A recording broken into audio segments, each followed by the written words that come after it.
Do you understand that when you stand in any moment in time, that the non-physical part of you that we are calling your inner being is focused upon exactly what you're focused upon at exactly that same time, and has a very strong perspective, or you might even say opinion, about what you're focused upon.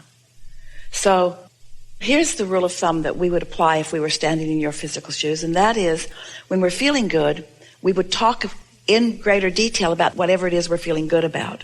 And anytime we're not feeling good, we would stop the talk. Go general. When you don't feel good, don't be specific, because that speeds things up. And you don't want to speed yourself up in the opposition to what you want. So just talk more if it feels good and talk less if it doesn't. That really is the simple and very powerful tool. If when you focus on it, it feels really good to you, that means you're so in sync with your inner being that your thriving is heightened. But if you feel negative emotion, that means the very thoughts you're thinking are in absolute opposition to what your inner being knows. So when you're being hard on yourself, or when you're regretting something, or when you're remembering some put down that someone applied to you, or some put down that you applied to someone else, it's really vivid. In fact, we want to put it to you in such a strong way. If your inner being didn't have such love and respect and understanding of your value, you could never feel the negative emotion that you feel. Because the negative emotion that you feel is relational to the way your inner being feels. So doesn't that make sense? When you're mad at yourself or down on yourself, that's proof of how your inner being feels. The more you hate something, the more proof there is of the love that is there that you're denying in that moment. Once you get that in your consciousness, then that sense of worthiness and that sense of right place, right time comes forward. We want to help you to feel clarification about. Yeah, it does feel like life's doing things to you. And it does feel like others are doing things to you. It feels like people in power or people in control can affect your experience. Because if they weren't doing that, you wouldn't be feeling this. But there is no assertion in this attraction-based universe. So the hard and sometimes suck it up, buttercup, uncomfortable truth of it is you're doing it all to yourself. And very often your inner being called you into things to give you clarification. You would not have a vortex like you have if it were not for the life experience that you've lived. And every bit of that was intended as you made the decision to come into this physical experience. So many choices about so many things that are serving you so well, you see. And so here you are, thinking very clearly, understanding the process, and on your way to deliberate creation. There is no sweeter living of life than to have launched a rocket, maybe even unconsciously, somehow come into awareness that there's something that you want that you're not a vibrational match to because your negative emotion is letting you know it. And then focus yourself into positive emotion about it, and then watch the universe yield it to you. That conscious realization or association between the thoughts that you have deliberately been thinking and the manifestation that follows, there is no greater high or greater enthusiasm or greater zest or greater awareness of your purpose of life than that. Talk about enhancing your sense of worthiness, you see. No one else can pronounce you worthy because nobody else can pinch you off from the abundance that you seek. It's only you that can pinch yourself off. So it's only you that can open up to it. So you have to prove isn't exactly the right word that we're wanting Esther to find, but you have to demonstrate to yourself what your vibrational acuity is, and then just practice it. And then watch others stand in astonishment as they see you say it and mean it and get it over and over and over again. Teach to the clarity of your example. I don't talk about what I don't want, and I don't listen to others talking about what I don't want. If I'm at a dinner table or at a party and they're talking about lack or sickness or things that I don't want, I get up and I go find something else to do, and I come back, and if they're still talking about it, I get up and I come back, and if they're still talking about it, I get up, and if I come back and they're still talking about it, I get up. Do not endure conversations coming out of your mouth or anybody else's mouth about yours or anybody else's deficiency. And don't walk away in anger. You're not running away from what you don't want. You never can. You run away from it, it just comes right along with you. Go to where you want to go, in other words, and look back smiling at them. Love you guys. We'll talk to you when you start talking right. Now, this is the best part of this conversation. So, do you get it? Do you understand that your inner being is standing over here in this vortex, being all that you've asked for? Being so much more than you've been able yet to allow yourself to be? Being it so powerfully, law of attraction, summoning, and calling you to your own beingness. But you can only hear as much as the resistance in your experience allows you to hear. So when we talk about your inner being calling you, your inner being is calling you along your path of least resistance. And your inner being knows what things you can hear and what things you're not ready to hear. You follow that? So when we talk about being in the receptive mode where you hear or you get an impulse, that's just the impulse that you're most ready to hear at any given time, given the resistance that you hold. And so it would be accurate to say that you rarely really hear what your inner being is calling you to, but your inner being is completely content just to call you over there so it can call you over there, so it can call you over there, so it can call you over there, so it can call you over there, so it can finally call you over there. You see? And along the way, every impulse, every feeling is as much as you can get, and it's as much as you are able to decipher, given the resistance that you hold. And every time it's enough. Every time it's just right. One thing leads to another, leads to another. It's not so different from Esther losing her beautiful gold pen.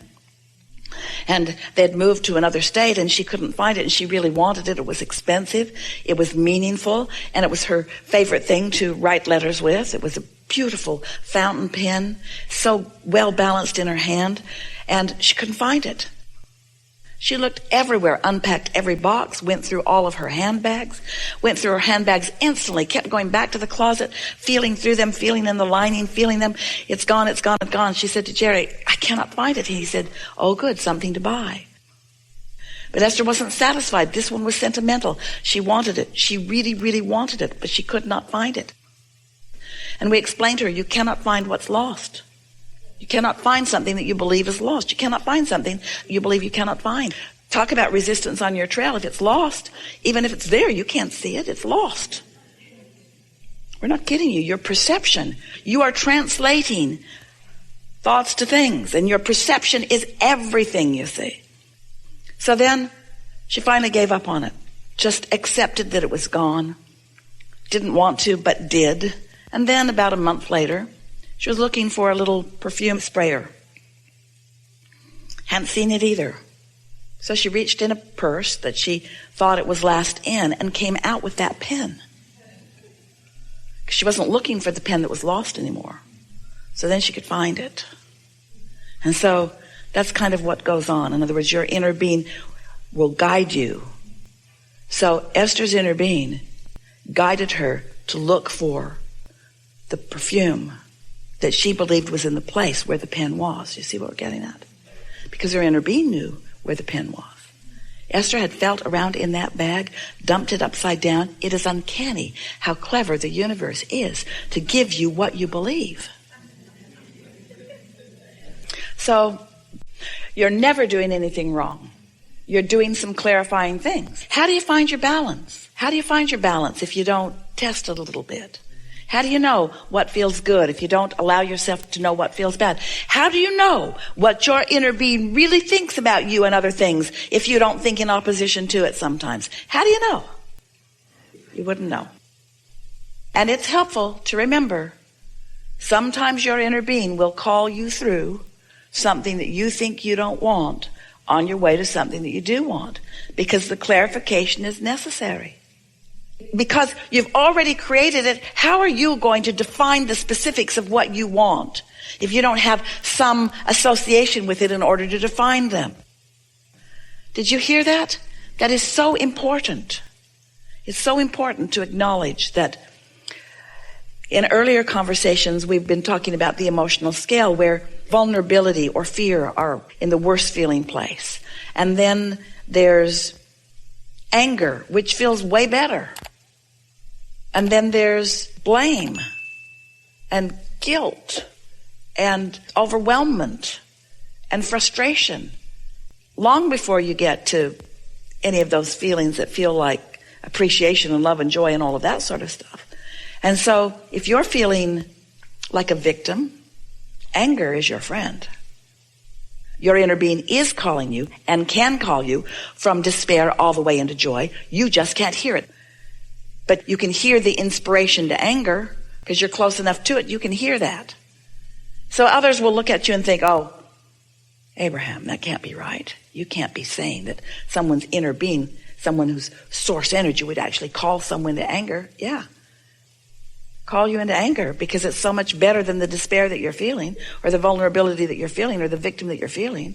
And so that anger is a step in the right direction. And yes, indeed, your inner being is calling you not to stay there because your inner being is going to keep calling you from anger, revenge, all of that, right through it into hope and so on. But your inner being is always calling you. Talk about a friend, talk about support, talk about someone who knows, talk about never-ending love, talk about understanding who you are, you see. So the more you know that, the more you are likely to listen for that, to feel for that, until in time, those vibrations are rarely in your experience. They will never be completely gone because you're going to be eager for life and looking for more experiences and wanting more exposure and wanting to put more things into your vortex. But it's all good, you see. It's a wonderful thing to know what you now know. Well, here's what's going on. You're really going to like this. All of you are.